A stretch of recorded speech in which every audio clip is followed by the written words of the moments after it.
The full band.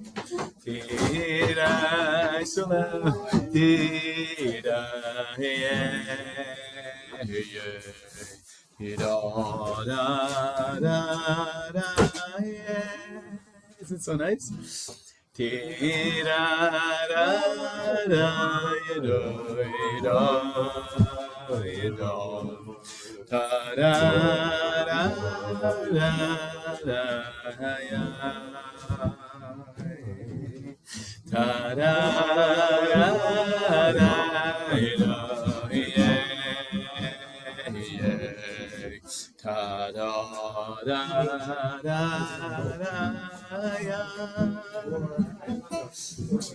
Again, the beginning.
Faster.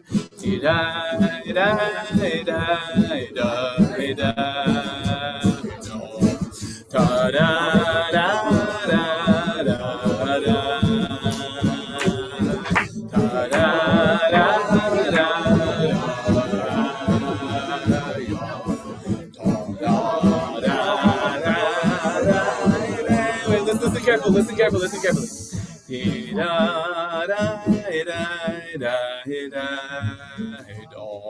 All the way down.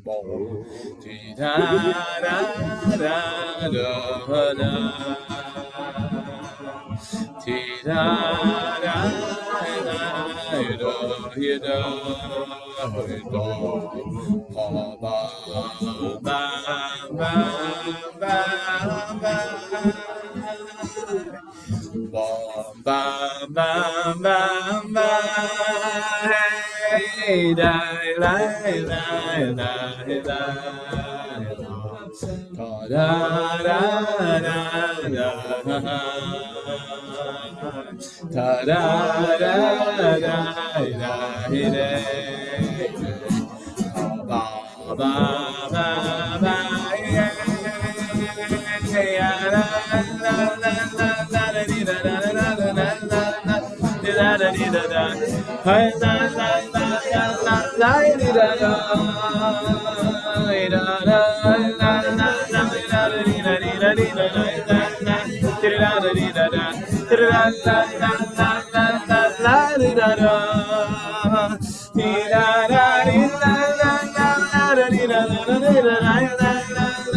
One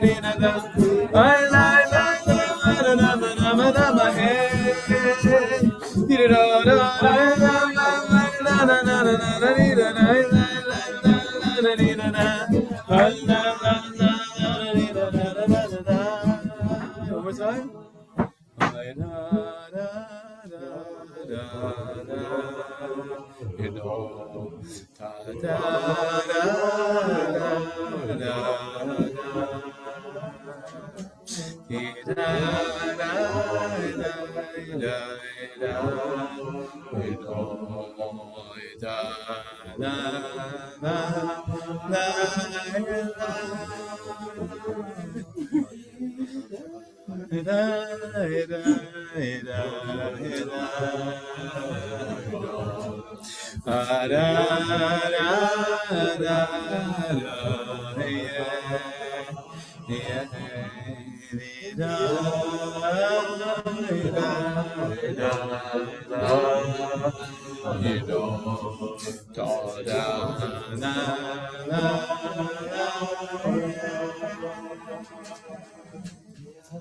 Where's this nigga from? I found it years ago. Years ago, I went up to Tzfat, and I got a. I'm afraid to say this while it's recording, but I got a. I got 4 gigabytes of Shlomo from a friend of mine up there, whose name will not be disclosed. L'chaim. It's like a year and a half. If you press play, it'll go for like a year and a half straight of Shlomo just talking, singing. It's a crazy amount. Video, thing, and anything you want. Interviews. And I found this niggin. It sounds like Shlomo's singing it, but I don't have full confirmation that it's actually Shlomo's niggin or that it's even him singing it. But it's a beautiful niggin anyway. It's not. What's that? That's pretend. Yeah. It's I mean, it's gewaldic. No, it's like it opens something. This niggin. Yeah, I love it that it's major. It's just like Chasdi Hashem. Okay. This is Hashem Yisbarach. It's one of the probably Yes. Shlomo sang it and was trying it out, Right. and some of them went and some of them Right, yeah, there's some. That's what's fun about this Yeah. thing is because it's like every time you ever. So there are all these like half done nigunim. I know we did That, that at our wedding, and I wasn't happy. Uh-oh. Was that at your wedding? You wanted it fully baked. I'm listening at your wedding. Yeah, he had the chutzpah to stop the chuppah in like an hour and a half, hour and 45 minutes. To like try to get a niggin, and he didn't. No, I'm just Oh, no. It was just short for me. yeah. Oh, you're saying it was too short. Yeah. Only an hour and 45 minutes. Right, what's a new style that you start when the chuppah with like 45 minutes of singing? I love it.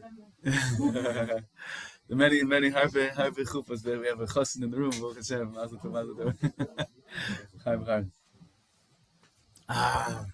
Still have a nice chunk of Shana Rishona left here. Baruch Hashem. Melech. Incredible. As long as you treat her like a queen, you'll be the king. Chaim, chaim. So I want to also dedicate this year in the memory of Fege, Miriam, Bas, Chaim, and Gittel, who is my dear friend Josh's step-grandmother. Okay. We got up to...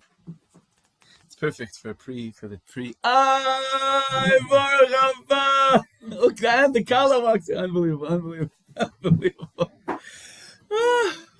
Brother, it's so good. You have to come around with at least a hand, something. You guys have been gone for what? For 3 months, 4 months? And we didn't know. We thought it was going to be like years. Oh my gosh.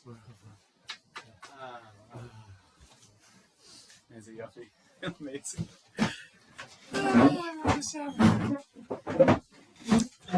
Incredible. Okay. So we're up to this pasuk. It's perfect.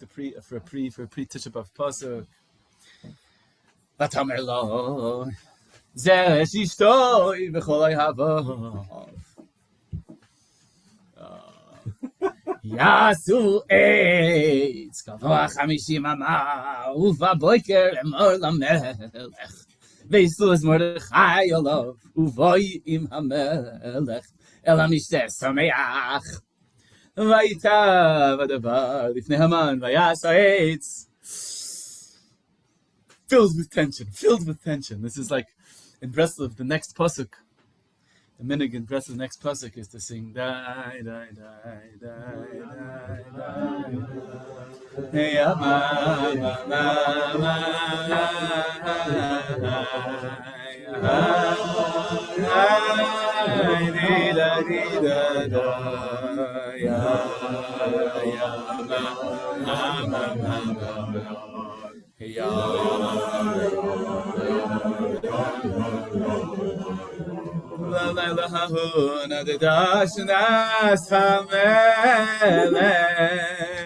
that's the next pasuk, right? Gewalt, and everything turns around, right?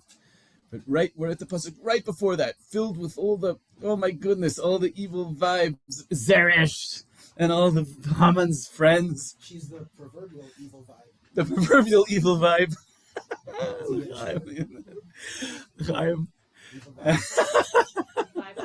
Evil vibe is bad vibe. The Paka Bat vibe. So remember that one on Purim. We've had so many good ones. So Mamish think we should make Mamish a book of all the puns that have come down. Chaim. Welcome to the Punovich Yeshiva.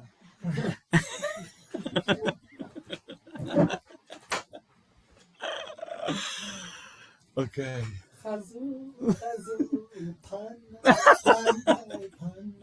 It never stops. Don't encourage it.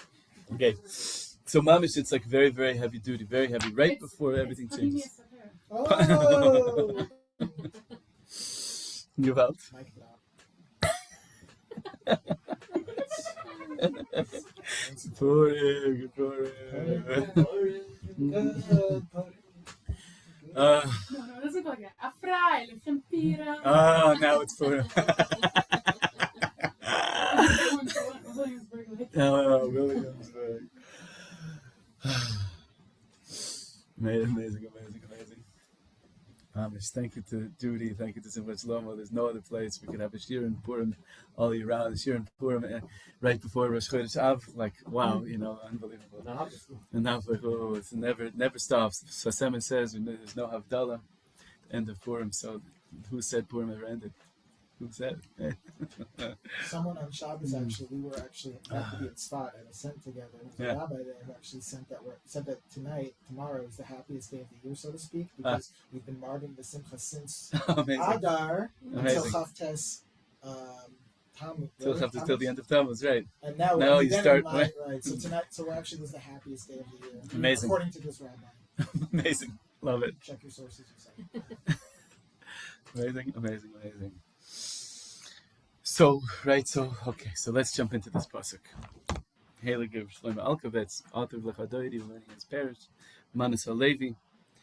So the Yalkut, the Medrash on Achashverosh says that Amar Rabbi Eliezer, Amar Bishul ben Levi, we saw this also last week, 365 Bali Eitzah, Keneged, Yumos HaChama. He had 365 advisors and friends, Haman, one for each day of the year. But v'lo hayu yodim eitzah kezeresh ishto. None of them knew how to give eitzah like his wife Zeresh. It seems that he says that Midrash probably got it from the way that the placement of Zeresh. There's Zeresh with the Ohavim. So the previous pasuk is Vaishlach ve'ohavav ve'ed Zeresh ishto. When he called them together, it says he called his lovers, his friends, his admirers, and Zeresh Ishto. After Ohavav is Zeresh Ishto. Hikdim Ohavim leZeresh. V'charkach Amar in our pasuk is Vatomer lo Zeresh Ishto v'chol Ohavav. When they presenting the eitzah that they all came up with, who speaks first? Zeresh Ishto, and all of the advisors. Hikdim Zeresh lo Ohavav. V'kein that's what they said. Because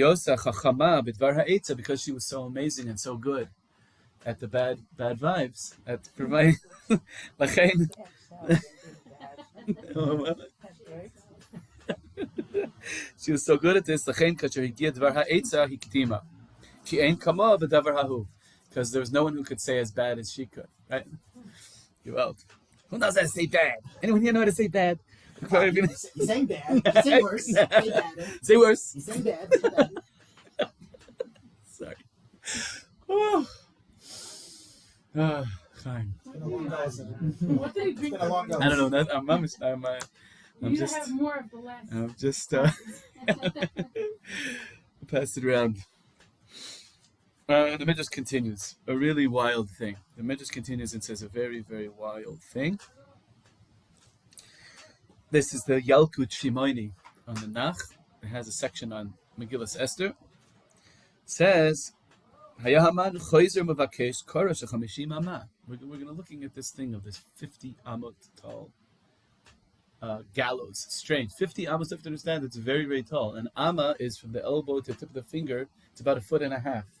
So 50 amos is like 75 feet high. To hang one guy is it's completely not normal. Totally abnormal. And even today, it would be a challenge to construct such a gallows with our technology. And back then, especially, they didn't have cranes in it. 75 feet. Like a story is, I think, 10 feet or 15 feet, right? The architecture, 10 feet. 10 feet is a story, so it's 7.5 stories. Yeah, so it's a big chunk of it in the ground. Yeah. Lo pashut. I think you had to gavoa 50 amas. Maybe more of it was also. I don't know. Did they have cement? They were always holding the base of that. Good kasha. What? Zeresh is standing there. Yeah.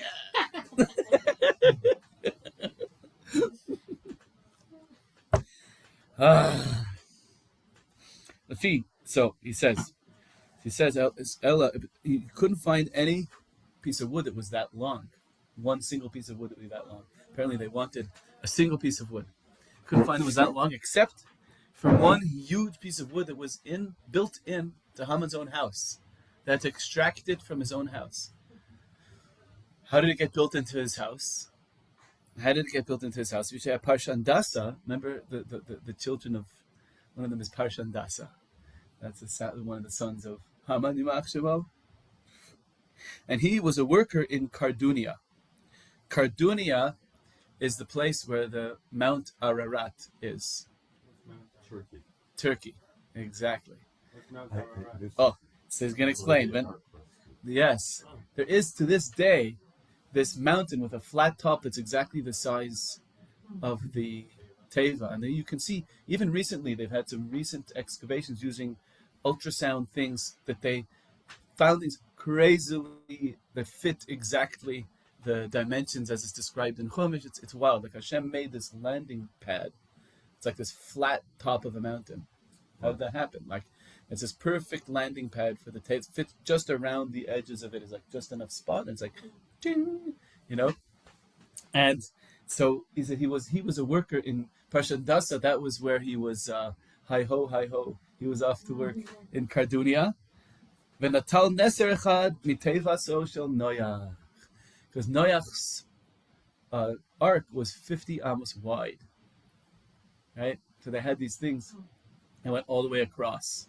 Because there were levels. They had straight ones. They didn't only have bent ones. They had straight ones because there were tachtiyim, shniyim, and shlishiyim. There were 3 layers. There were 3 levels for the people, for the animals, and for the garbage. Good Purim parties also have 3 levels. Maybe that was the first Purim party. And Orko shel Neser 50 amah. Shasa the Kodesh Baruch Hu zikaron olam. Hashem made a memory in the world. Sheyedu dorot haolam sheba mabul olam. Everyone should know there was once a flood.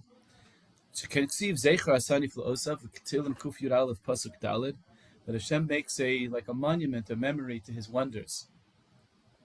Kain shenefach sdom. To this day, there's like a thing of salt. They say that's Lot's wife, right? To this day, you can go and see this like statue. And to this day, the Mount Ararat. Even today, you could Google it. I just saw recently, like they found these crazy dimensions there. And so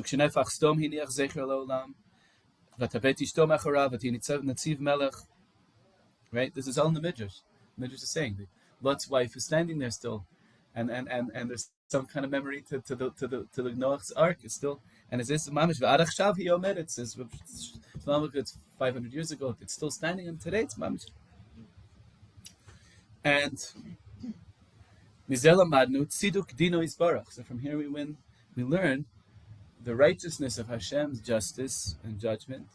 Kimi makom revach v'hatzala, from that very place that saved the world, the Ark of Noah's Ark. Haitama Peles HaRasha was the downfall in the end of Haman and all his sons. Just like the whole world was saved by that ark, the Jewish people were all saved. Yay! Wow, everyone's coming home today.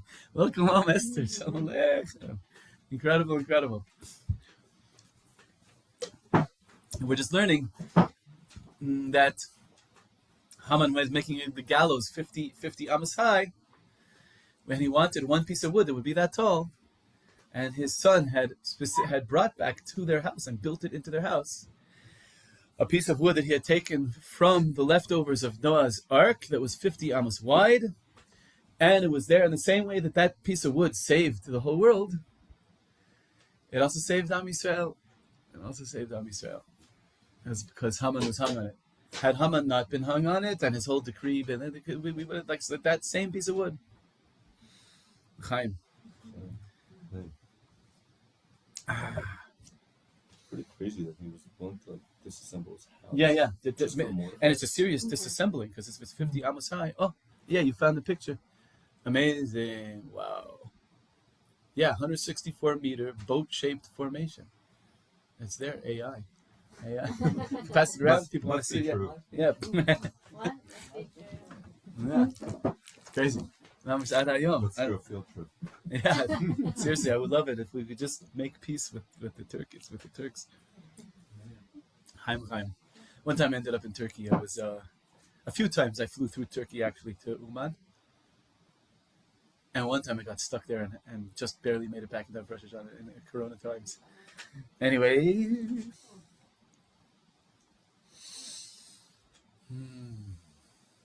Yeah. And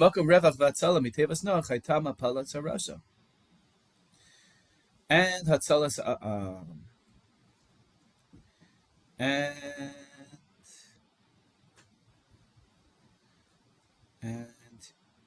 Seder. And he brings this idea of an eitz that was 50 amos high, just a little more Torah on this, and we'll jump into some other stuff. That Rabbi Yosef Gakon, he's constantly quoting him. We can see who that was.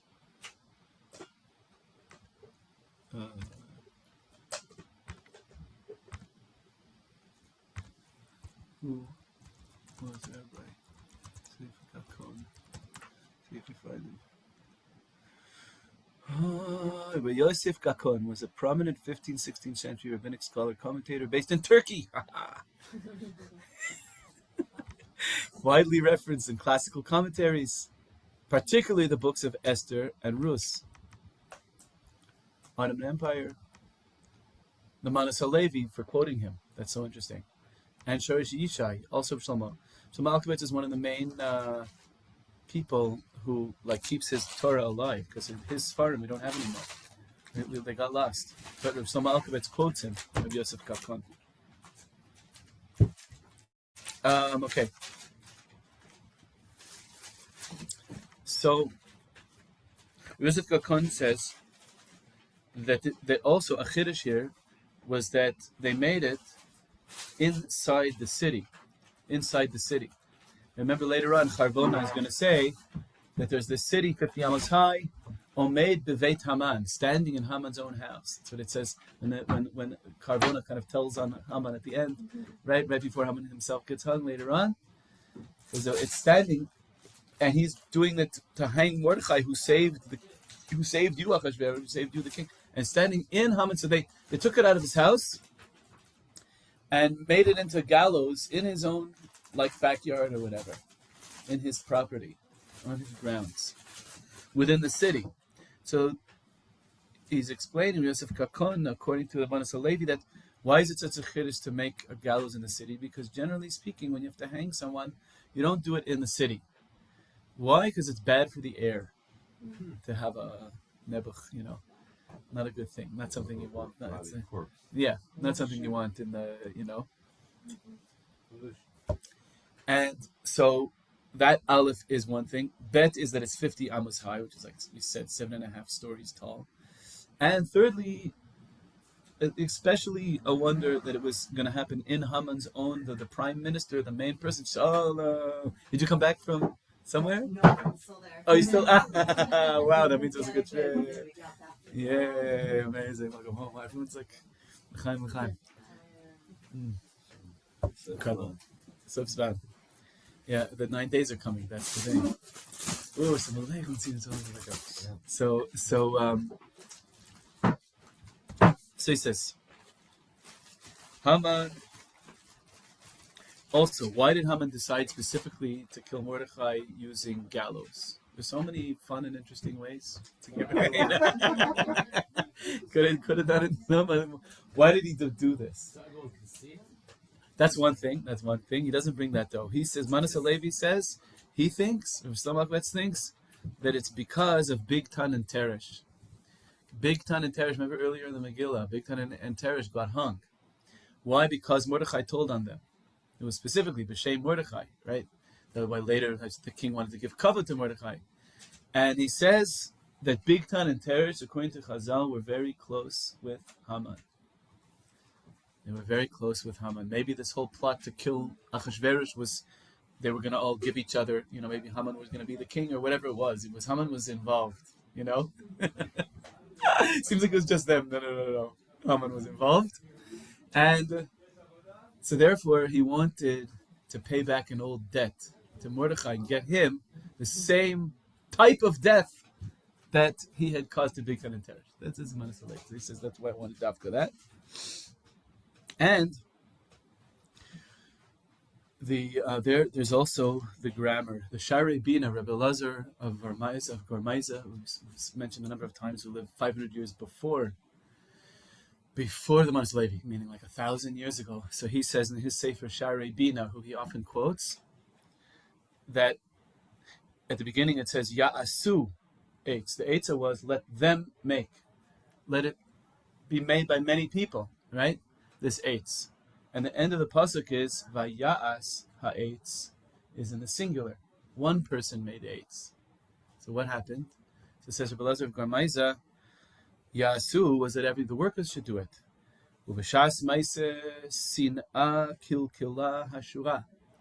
Right? We have this idea that emotion sometimes makes a person do something inappropriate. Like Avraham, the morning of the Akedah, it says, Ahava mekalkel et hashura. He himself saddled his donkey to go, even though normally that gets done by the donkey dudes, whatever you call them. The porters. The porters, yes.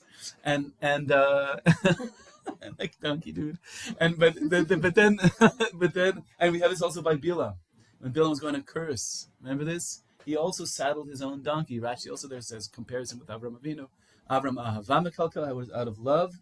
He did something that was not according to his station. That was like below his where he was in life. And Bilam also because of how much he hated.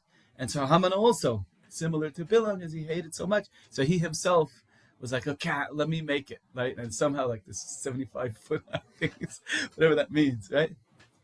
And so they're bringing also, he says, in the Tosefta, meaning the Targum that we have today, on this pasuk, it says, Lo shalach Haman manoi, v'lo shach bar hamdata ad azil v'aisias nagraya v'askinai.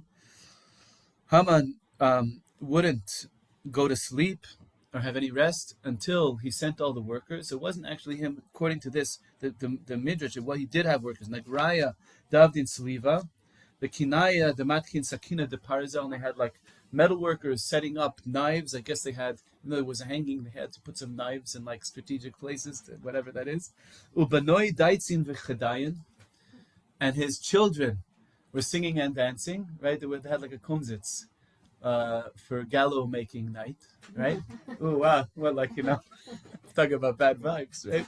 Well, the Zeresh eats menagna b'kino. Zeresh was standing there playing the violin next to everyone like that this whole evening. Oh, shulam, having this whole evening getting ready to get rid of his enemy. The Amar Agri Nagri Ana Yehiv.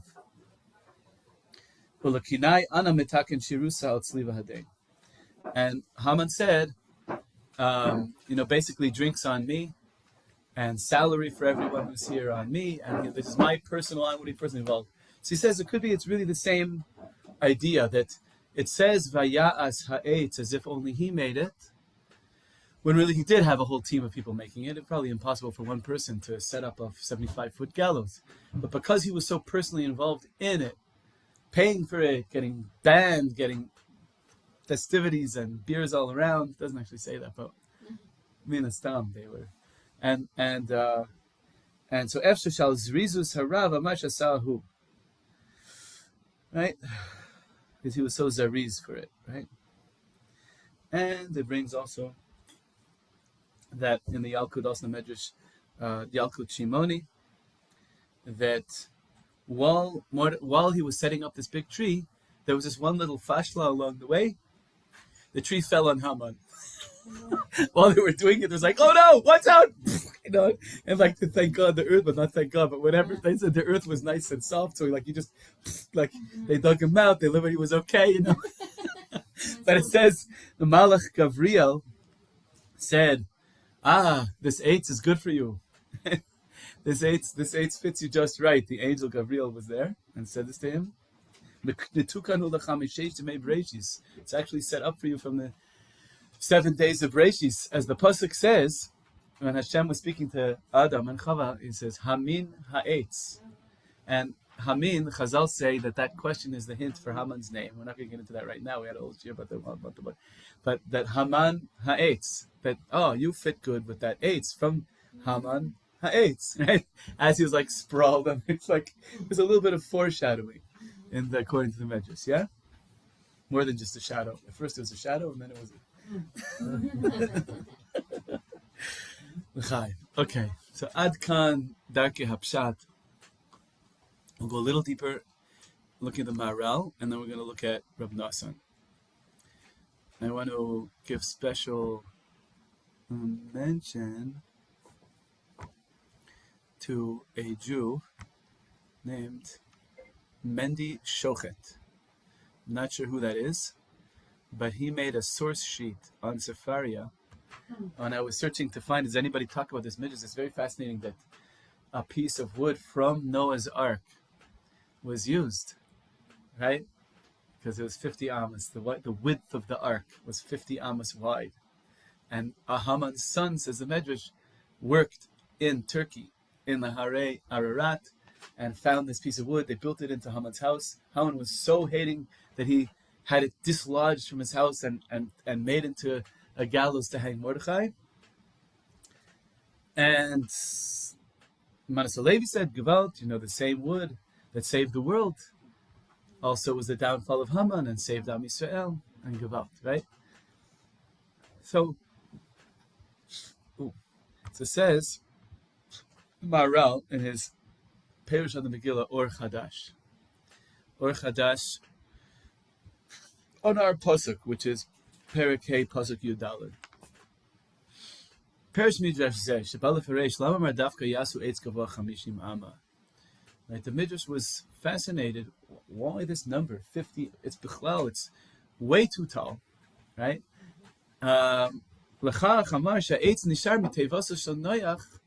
Therefore, says Maharal, the Medrash says that they had found a piece of wood from Noach's Ark. We're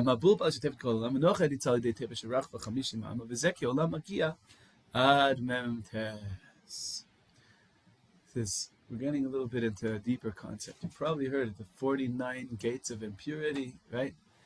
And 50 really belongs to HaKadosh Baruch Hu. 49 is like as low as you can go and as high as you can go. And then 50 is like God's territory. God's territory. The 50. Hawaii. Yeah. I think Hawaii was also the 50th state. That's why. 49 too. Gewalt. Hawaii. L'chaim. Right?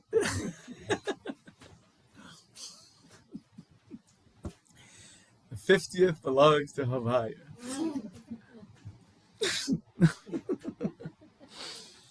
Oh man. Okay, I'm getting bar mitzvah cheeks. You know that feeling of smiling too much. Baruch Hashem. It's the best. You had that at your wedding, I'm sure, right? It's like that. So happy you don't know what your face starts hurting. Some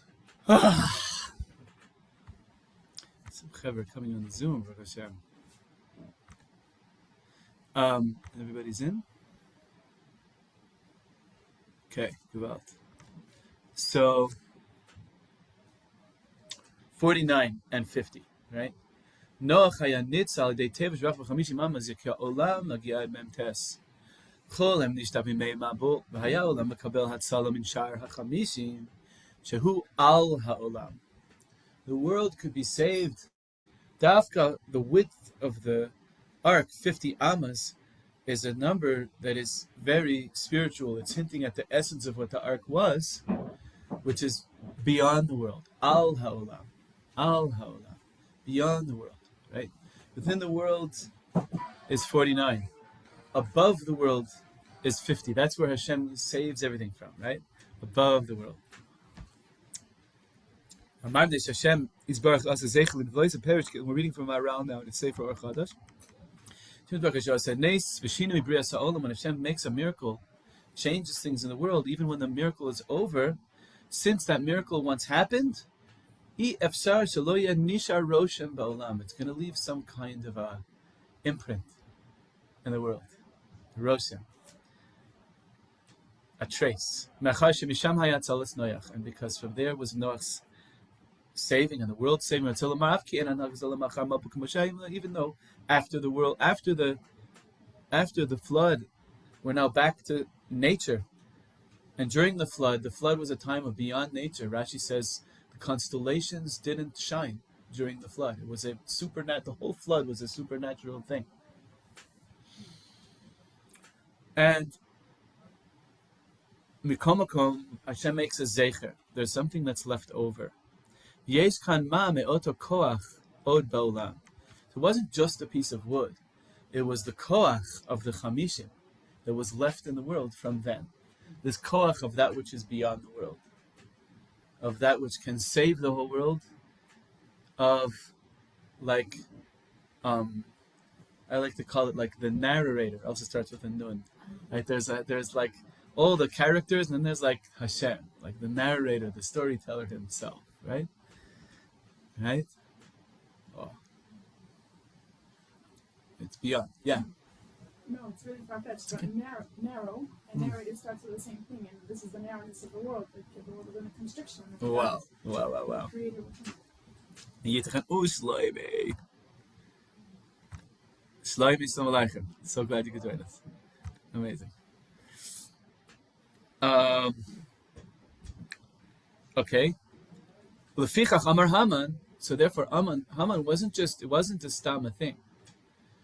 He knew when he said 50 amas that he meant that piece of wood. He meant it. From the beginning he meant it. It wasn't like, oh, let's go find one. He wanted to receive that koach from the beyondness. This is what he was trying to do specifically.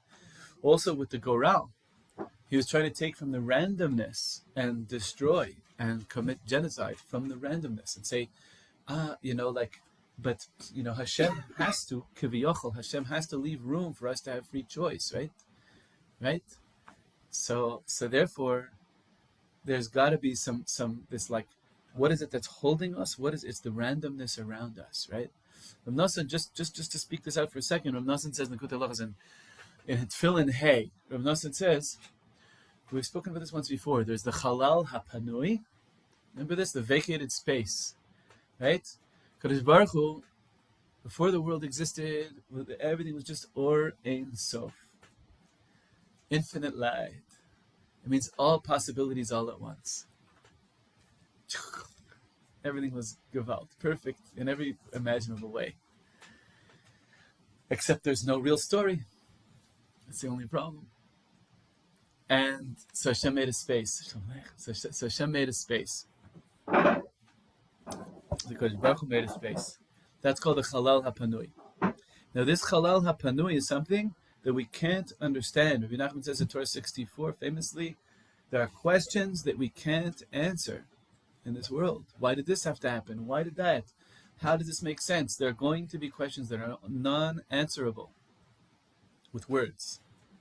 Somewhere in the silence, shtuk.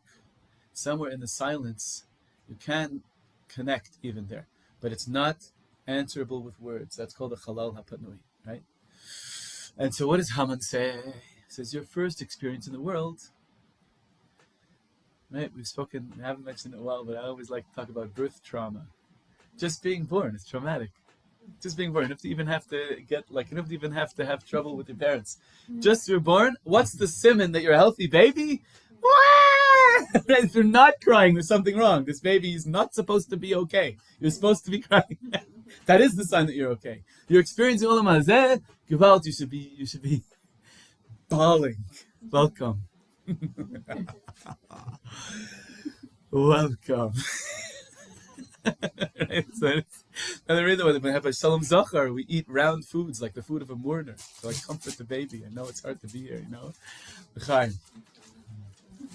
So I was actually just on the bus on the way back from somewhere, a long ride, and the baby was crying, and he stopped crying, and he just had this look on his face. I was making eye contact with him, like, I know it's hard to be. Yep. Kacha. Birth trauma. It's a very serious thing. So we have to start a 12-step group. My name is David 100. I was born.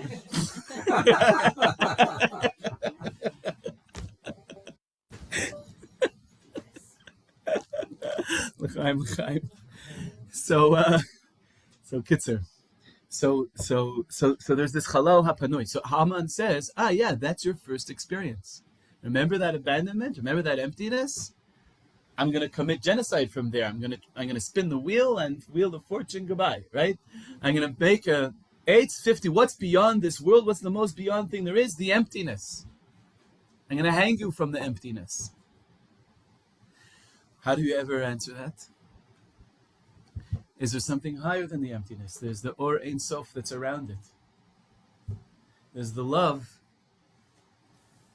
The Olam Chesed Yibaneh. Hashem made that emptiness so that we would each have the dignity of being ourselves. It's kavod elyon, of being ourselves. It hurts, okay. This belongs to Hashem. There's no answers for that. Why and how?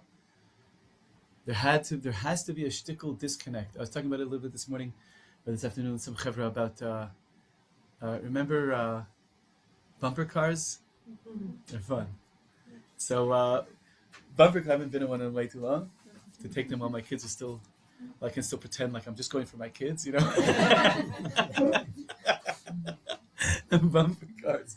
They have this piece of metal that goes all the way up, right? Remember that, to like the ceiling, and you see like sparks and stuff. But you could see that it's able to go because the electricity is in the ceiling. You know what I'm talking about? Imagine if every person had like a piece of metal that went up to Shemayim. And you could see, you do a mitzvah, he gets a stronger, big Mario, doing a very, man, we don't have that, right? We don't. There has to be a space, a Chalal HaPanui. There has to be. You can't see, you can't trace yourself all the way back, right? It has to be, not logically, not scientifically. Hashem hides that. That's the hiddenness, and it's for the good. It's out of love. It's out of love. So that we get the pele, the great wonder of having our lives, of having our story. Mom is having our story. And Rabbi Kivak says, sometimes our legs get heavy because our story feels too heavy.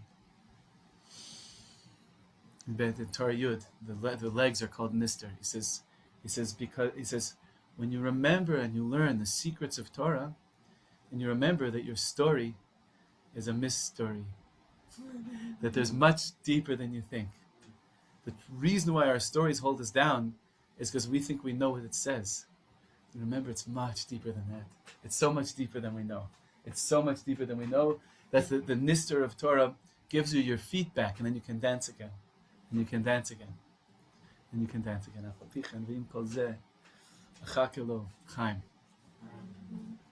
That's the fixing of the feet. So back to this thing. So Haman thinks the highest thing there is, 50 amos high. What's beyond the world? What can I get the energy from? The emptiness, the great emptiness, right? That's his whole koach comes from the chal haponit, from asking questions that can't be answered, right? That's his biggest thing, and there are plenty of them, right? Just Am Yisrael, Rabbeinu says we're called Ivrim, Hebrews. The Pashup Shad is because we come from Aver Hanahar. Abraham came from the other side of the river. When he came from Ur-Kasdim, he crossed the river to get here. Which river? The big river out there. What's it called again? Yeah. How do you say it? Prat. Nahar Prat, right? He crossed the Euphrates to get here. And he also crossed the Yarden. And in any case, he's coming the other side. So Rabbeinu says, we Jews, we know how to jump over to the other side. Right? There's break on through to the other side, and there's jumping over to the other side. So we're called Hebrews. Ivrim, Lavor. We know just how to dance through the emptiness and get back to that love that motivated the emptiness. Right? This is what Tisha B'Av is all about. There's no Torah on Tisha B'Av. You're not allowed to learn Torah on Tisha B'Av. We're going into that silence, but not like Haman. Not going to the silence to just wither away and die. Going to that silence, and we're sensing this amazing love underneath it. It's a pele. I'm sensing an incredible kesher with Hashem, and an unbelievable kesher with Hashem. When you go to a wedding, the main reward you get is for the words you tell the chassan and the kala. You need to tell them things. You need to tell them how great they are. Like in a certain way, shulam, woo, shulam. In a certain way, when a person is having a simcha, when they're at a wedding, they're like the most impoverished. They need, really badly, they need their friends to come and tell them, we love you, you're so great. They need to hear specific things, they need to hear words. They need to hear words. The main reward for a wedding is not dancing, it's what you whisper into the ear of the chassan of the kala. It's really important. When you go to a wedding, do that. Tell them how great they are. It's really the mamish. That's the Gemara says this. And the opposite is true in a house of mourning. In a house of mourning, the main reward you get is for the silence that you share with the mourner. Silence. And it's not a silence of bad. It's a silence where there's no words, where the connection is amazing. Connection, you remember. I still remember when I was friends just sitting there and sharing the silence. It's Tisha B'Av. We don't even say Shalom Aleichem to each other in Tisha B'Av.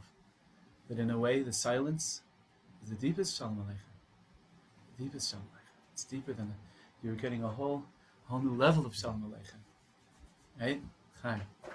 So that reminds me of stories of Native Americans that would meet in a circle and they would sit in silence for an hour or two before anyone would speak. Wow. Amazing. I don't know if that would work with Jews, but once in a while we were quiet. In any case.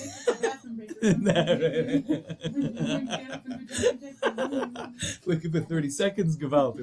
You know? Love it. I'm just joking. We should be. It's a Gewalt. Sitting in silence is a Gewalt.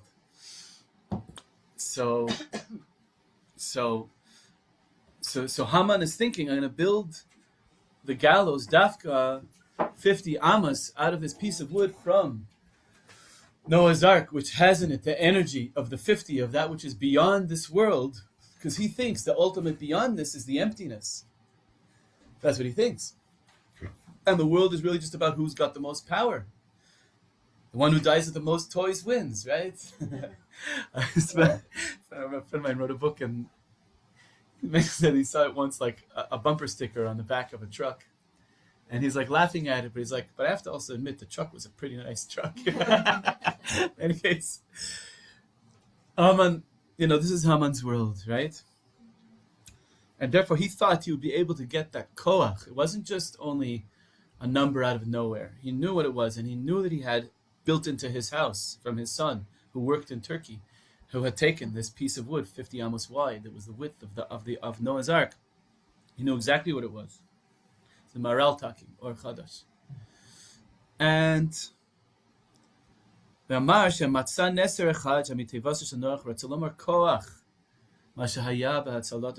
not just a piece of wood, it's a koach. He was trying to capitalize on an energy.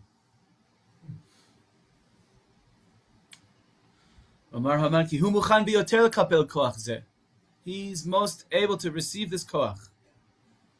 And he'll be able to channel it into genocide and the first one, Mordechai, right? And he brings also Perek Chelik, Sanhedrin Daf Tzadi Vav Amud Aleph. The Gemara says that Sancheriv, the evil king of Assyria, the one who mixed up all the nations, one time he was worried if he's going to win his next war. The Gemara gives you a lot of inside stories about kings and how insecure they were. These wild kings who were monstrous people. But deep down they were unbelievably worried about their next war every time. They're like this, right? So Sancheriv was the crazy stories. What crazy stories. So Sancheriv found also a piece of wood from Noah's Ark. And he said, this must be the God that saved Noah. He saw it, it looked to him like this divine thing, right? Energy for him was not only he would like decide he's going to worship it, right? This is the whole idea of idolatry, that I see something that has an energy and I can get the energy from it, right? And so he said, I'm going to sacrifice my 2 sons to you, right? And the Gemara brings that there's a pasuk in Sefer Malachim that the 2 sons of Sancheriv didn't realize it, but they overheard him saying that, right? That wasn't such a happy thing for them to hear. And these were pretty murderous people themselves, scary family, bad vibes. And so they, when they heard that their father's going to sacrifice them to this god, which is called in the pasuk Nisroch. Nisroch was the name of the god. The Gemara brings is from the word Neser, which means a piece of wood, that he was bowing down to the wood from the ark, right? It explains. Sorry, Maral. Davar zeh gam kein pirusha sheyodeh Sancheriv ke'eno matzliach. Sancheriv knew he needed a koach elyon legamre. He needed some kind of power that was beyond the world, right? Trying to channel this koach.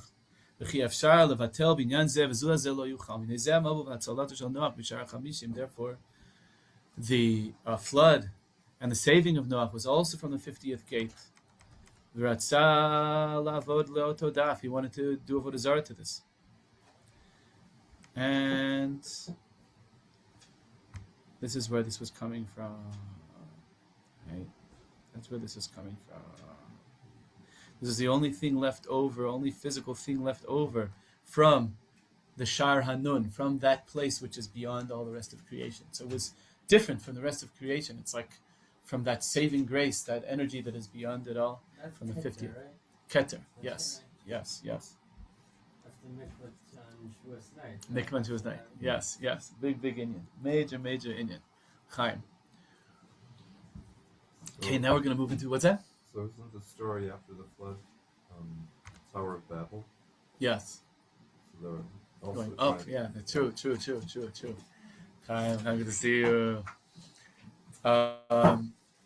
So, says Rav Nassan, this is in Ois Shliach Legabos Choyvoi Gimel, Ois Yud Beis. Says Rav Nassan, he wanted Dafka Ratzalis Gaber Lahalos is Mordechai La'etz Shegavoa Chamishim Amav Litloso Alav Haman Yamach Shemo Yanak Mishar HaChamishim Shel Hatuma. He was getting energy from the 50th gate of impurity. 50th gate of impurity. Right. And so he thought he's going to be able to vanquish, he's going to be able to win. Yeah. The 50th gate of Bina, that even the tzaddik doesn't reach. Pasuk in the Gemara in Shavuot says, "V'techasurehu me'at me'elokim," that Moshe Rabbeinu had a little less than full divine knowledge. He didn't reach the 50th gate. Even Moshe Rabbeinu, even the biggest tzaddik, cannot intellectually reach. We can reach it. We all reach it in a certain way on Tisha B'Av, in the silence of Tisha B'Av, but not. We don't. It can't be put into specific words. It's like the white fire. It's like below, beneath all the letters. It can't be. It's deeper than all words. Yeah. But on the other side, they come with all kinds of words. They come with all the questions and contradictions and issues that come from that 50th gate of impurity. There's plenty of things that they can tell you about how bad life is and how bad it is. So, רצה להעלות את הצדיק עד שער 50 של הבינה להכניס לו שם בעיון דק ונעלם מאוד עד שיפול בספקוס.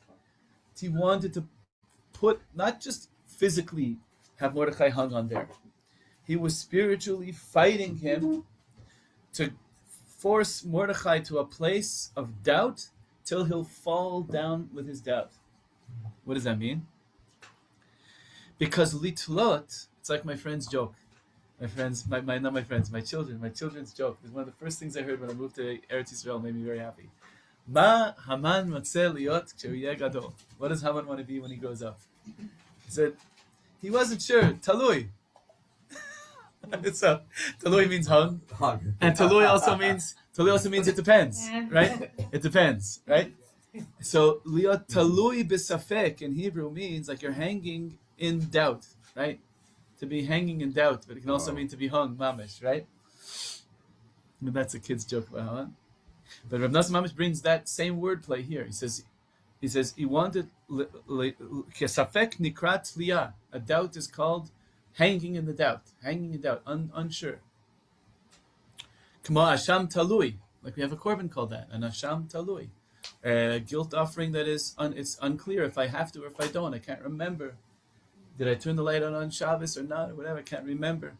So you bring a korban out of doubt. And it's called an Asham Talui. Chaim.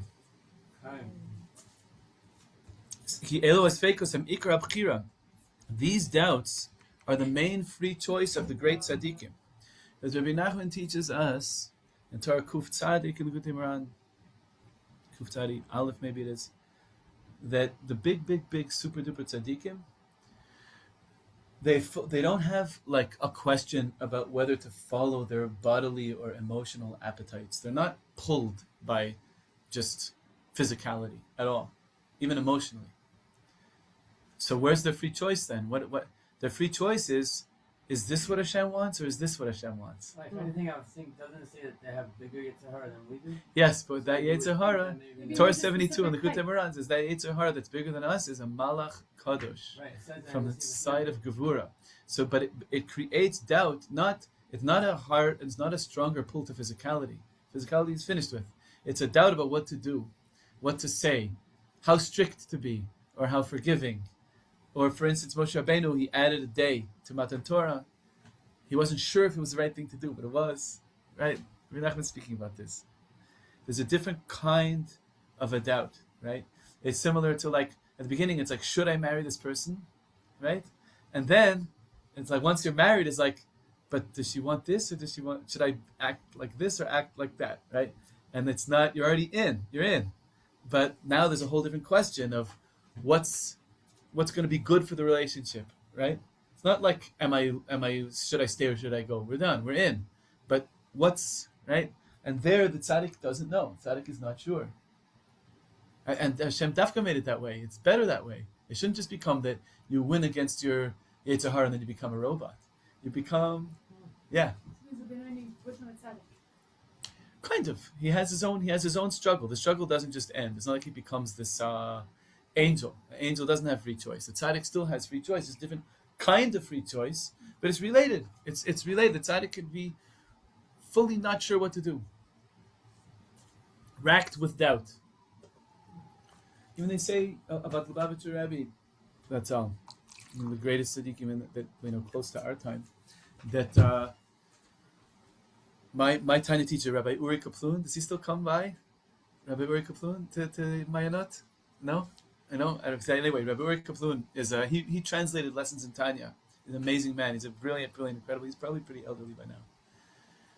He used to go to Mayanot and do Farbrengens and stuff. In any case, he told me that the Rebbitzin, Chaim Mushka, was that her name?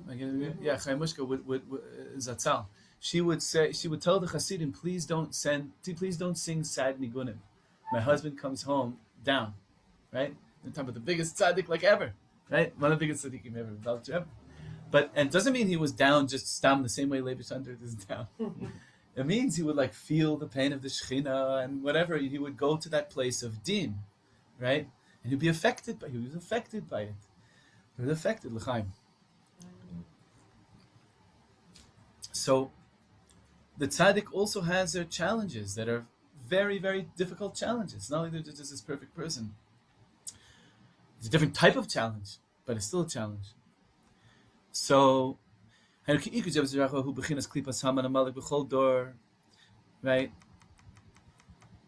Is they make things difficult for us. They make things confusing for us.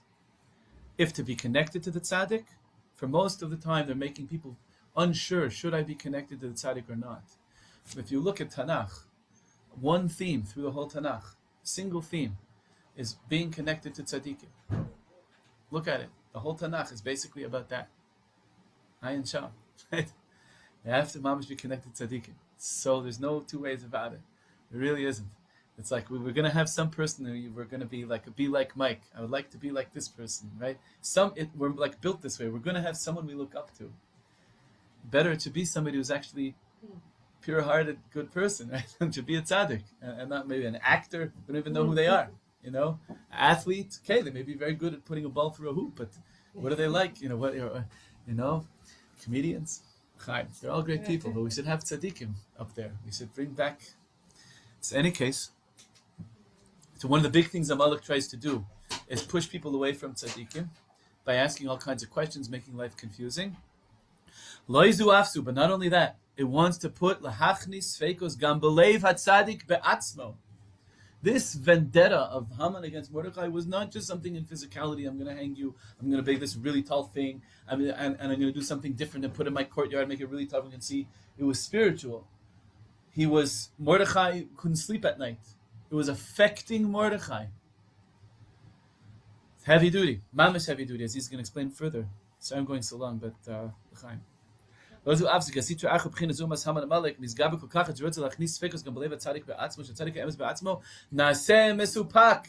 tzaddik himself has a doubt. What is the doubt of the tzaddik? He's not sure. Am I going to be able to bring these Jews back to Hashem? If Moshe Rabbeinu in the Chumash says, "Od ma'atus skaluni," soon they're going to stone me. Moshe Rabbeinu said that, right? Soon they're going to stone me. It was a little too much for him. Sarvanim him, tarchanim him, almanasken. It's difficult. I don't know if I can do this. What is he not sure about? His own ability to lead Am Yisrael. Not sure. I know somebody who knew Rav Zalman Schachter, Alav Shalom, and he said, Shalom Aleichem, he said that welcome. Oh my gosh, Talia, incredible. When did you get off the plane? I just got in on Thursday. Wow, unbelievable. His mom has come back to Eretz Yisrael. This is incredible. Thank you so much. Yay. Incredible. Wow, is a simcha. Is a yofi. Welcome home. You got it. Yeah. Thank you.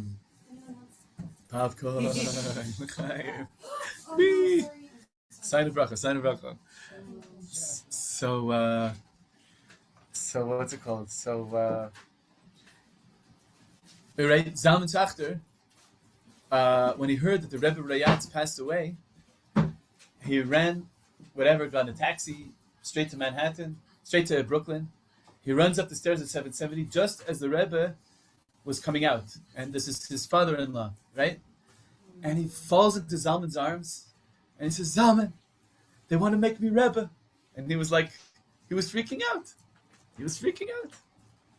Later, he became the strongest, most unbelievable Rebbe. Like the whole world is like, Ma Chabad, Baruch Hashem. But at the first, when his father passed away, and right away he starts hearing they want to make him Rebbe, he was a young guy. He was maybe hoping to have like a tzaddik nister life, you know. Well, what was he picturing? It wasn't like Chabad of Kathmandu, you know. That wasn't in his mind at that time, you know. It's been out of this world, you know. All the Chabad houses. First time wasn't sure what to do. Says this is what Haman's trying to do, to make the tzaddik unsure if he's able to do his job, be able to bring all of Am Yisrael back. It's a big thing. We are a stiff-necked, you know, a nation of chiefs. You know, that's what someone feels about Eretz Yisrael. It's like who said that? Like, what's her name again? The Prime Minister, the female Prime Minister of Israel, Golda Meir. She said the president of America at the time was who was it? Not before Jimmy Carter. Who was it? Anyway, whatever it was, Americana, whatever. Like the president said to, you know, he said, I don't remember. I'm not that old. Thank you. That's the white hair. He said to her, Mrs. Vice, Madame Prime Minister, you know, you may be president of Prime Minister of your country, but your country is only 6 million people, and my country 250 or whatever, 300 million people at the time. And he said, Mr. President, you are president of 300 million people. I am Prime Minister of 6 million prime ministers. It's like each Jew in Eretz Yisrael, you know what I mean? Just, Mom, you know how it is? It's so funny. It's like to the point where it's so funny. And you walk into a clothing store and you're hoping they'll serve you. Like they're in the service industry. They're like, sorry, no, I'm busy. Go find for yourself. You know, it's like you're not the owner. Yes, I am. You know, like everybody. You know, everyone in Israel. There's nobody. Baruch Hashem. It's because we're all mamas. V'nei malachim. V'nei malachim. Chaim l'chaim. So we can understand the tzaddik has a suffix. He's like, not sure. Can I do this? He's like, and this is what Haman is working on that. He's working on that. He's banging on that weak point in the tzaddik's heart. You're right. You can't do it. Look at them. They're too hard. You'll never be able to. You don't have what it takes, right? He's not like enticing him with any olam hazeh. Like the tzaddik, it doesn't. He's beyond that. Completely beyond that. He's not talking to him about his childhood trauma. The tzaddik has healed that. But he is getting him on this nakuda. You can't leave. You can't really bring Am Yisrael back into you. But you're not going to be able to do it. Look at them. You won't be able to, right? Right? But it's a high level. But it's a very serious suffix. And it's a big deal. And we see this also, like Moshe Rabbeinu, Hashem said to him, Lech red, go down from the mountain. Klum lo nasati lecha gedula lebishvilam. I only gave you a greatness for the sake of Am Yisrael. There's a crazy Torah from Rabbi. He says that when Hashem told Moshe, Lech red, he told it to him once, right? Mm-hmm. And then he went down, and then when he came back up, Hashem told him, Lech red, like again. So like the big question was like, why is he telling me again? Because when Moshe Rabbeinu on his level, he doesn't like Hashem tells me something, that's it. Right. Done deal. Well, the Yeshiva was saying that Hashem was telling him, go down to the level of the people, go down to the level of Klal Yisrael, where like it's not always sometimes like you're told something right away doesn't register, but like go down to be on their level where you have to hear it again. Don't touch the mountain. Yes. That's what the real like meaning of Lech red is. Mamish. So this issue of the connection between the tzaddik and Am Yisrael is on both sides. We have to struggle to connect to the tzaddik, and the tzaddik has to struggle to believe in themselves and help us, right? This was actually a terrible, crazy, calamitous time. There was no time like this. There was never anything that bad for Am Yisrael, because this is hammering in at the very heart of our whole being. Everything depends on us being connected to the tzaddik, and the tzaddik connected to us. Everything. If you sever that, There's no world. Like the whole world, v'hakol ha'olam haya mitmotet kimat sheyichle. The whole world was like almost teetering on the edge of destruction. Chas v'shalom. Haya matzliach ma'aseh sadna tiktir panav. If the Satan might be able to manage to get the tzaddik to hide his face from the people, which is what Haman was trying to do, and by that Am Yisrael will be able to be destroyed, he'll be able to succeed with the genocide. But the 50th gate belongs to Hashem. Hello, you're knocking on heaven's door, man. Watch it. Hashem might come and answer, right? You're knocking on wood, right? Noach's wood. Hashem Yisbarach, Tamid ohev oti, v'tamid yeh li ra'ato. V'amam v'zchut avatenu, lo diber Hashem limchot Shem Yisrael, v'natan b'leiv Mordechai. So Hashem, the tzaddik couldn't handle this test. So Hashem put into Natan b'leiv Mordechai. B'chinas tzaddik emes li'itkaber kenegdo. Hashem put into Mordechai's heart the ability to be strong against Haman. Before the showdown between the two of them, there was an inner showdown. Just like the night before, right? The night before Yaakov meets Esav, he's wrestling with the angel the night before, and so spiritually he already had won, right? So that's also what was going on here with Purim, says Rav Nasa. There was a spiritual war. It looked on the outside like an actual piece of wood, but there was the spiritual piece of wood he was fighting with. And it affected him. It brought him into the 50th level of doubt. It brought him into a place where he, of his own resources, was incapable of actually getting past that doubt. He really thought, I don't know if I can handle this. Until Hashem Mamish put into Mordechai's heart confidence. Must have gone to the wizard. Must have what? Gone to the wizard. Gone to the wizard, yeah. Right, Mamish, right? Hashem Mamish put it into his heart that he would have the confidence, right? So beautiful. Ki Mordechai yadak lasher nasa. Mordechai knew all that was happening, and when he cried out, it wasn't just, I'm crying out only for everyone else's sake. He was completely freaking out himself also. Ad heichana davar magia, how high this gets. There's no way. I'm not going to be able to win this with my Shas and Poskim and my Kabbalah and my Kavanas. None of this is going to work. This doubt is deeper than that, and it can totally tear me into shreds. The only thing we can do is mamish cry out to Hashem. Right? End of Purim, the end of the Megillah, it says, Dive hatzamot v'zakatam, that not only did Esther set in place that we'll have a Purim, she set in place also Tainis Esther.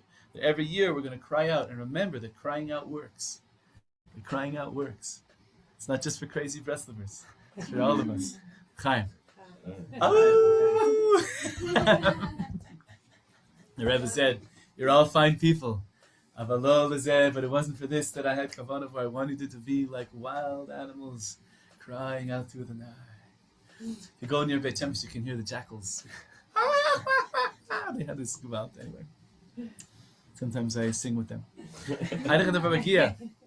Rash and Eitz to Bula Mokin is the only ways to cry out. Right, this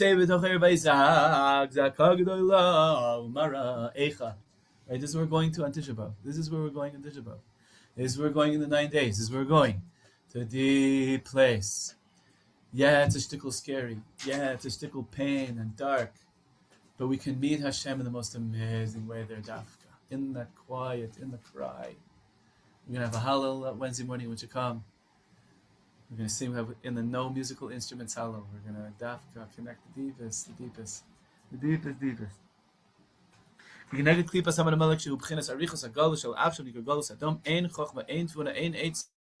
With this galus we're in, there's no like pshat, there's no like sheer that's gonna fix it. I'll understand. I got it. I figured out the exile. Not gonna happen. Chaim. Ein chochma, ein tfuna, ein etza, ki'im laharbos v'tfila. We just have to cry out. Tachanunim, tzakos, shavos, zakakos, bli shir. Unendingly. Ad yashkif, until Hashem looks down and fixes our hearts. Ki tfila l'mala me'hakol. Davening is above everything. Nosson says it in another place, davening is something that is the mind cannot understand. Davening is complete mystery. Davening is completely beyond. Davening is not understanding. It's something else. It's relating. It's communicating. It's crying out. Tefillah ma'ala kol v'kolel kol ha'chamishim sharim. You want to go to the 50th gate? Daven. That's why, look at Likutei Tfilos. The translation in English is called the 50th gate, right? That's what tefillah is. Misha osek b'tefillah mitchazek b'chol oz ben levin kono hu me'orer Eden ha'elyon shu shar chamishi nesiv leido ayid ein shum seichel osig. There's something beyond any consciousness can ever get there. Even the Malach HaKadosh, even the holy angel that is receiving the tefillahs of Am Yisrael, then makes them, fashions them into crowns, and doesn't know where it's going. Eino yodea lahechan lahalot. The angel doesn't, even the angel that's completely spiritual, cannot understand where these tefillahs are going. Lahechan lahalot haketer hanorah azer mashbiya oto shi'aleh me'atzmo. It just makes the crown itself of all of our tefillahs, it makes the crown swear that it'll go up to where it needs to go, and it just sends it up. And the Malach has no idea where it's going, beyond even the Malach's intellectuality. It's beyond all intellectuality. Amazing. Kain Tafas Mordechai, and therefore Mordechai, this is what he did. So b'chol dor, and that's what the Tzaddik Emes does in every generation. It's the only Eitzah. They just daven. Bebechi yavo b'tachanuni movilem. Ki'ikar geula hashlema hasida lavahu al yedei tefillah. The main thing, Mashiach is going to come through davening. And some of the Sfarim even say, Mashiach is Mesiach. So he brings it in Yichud HaYisbodedus. Mashiach is the one who will help us start talking to Hashem. Mesiach, to start talking to Hashem. Chaver, let's start talking to Hashem. Chaim. Questions, thoughts? Yay. So good. Thank you. Thank you. Thank you, brother. It's so nice to see you. Yeah. So we're taking a break after this. There's going to be a few weeks there. There won't be no shir. There's going to be like a Bein Zmanim. So yeah. I just want to an Yeah. announcement. Judy. Yeah. On Sunday night at 7 o'clock, Reb Simchat is going to do a class here, preparing for the Beit HaMikdash. So please, everybody, welcome. Simcha is amazing. Okay.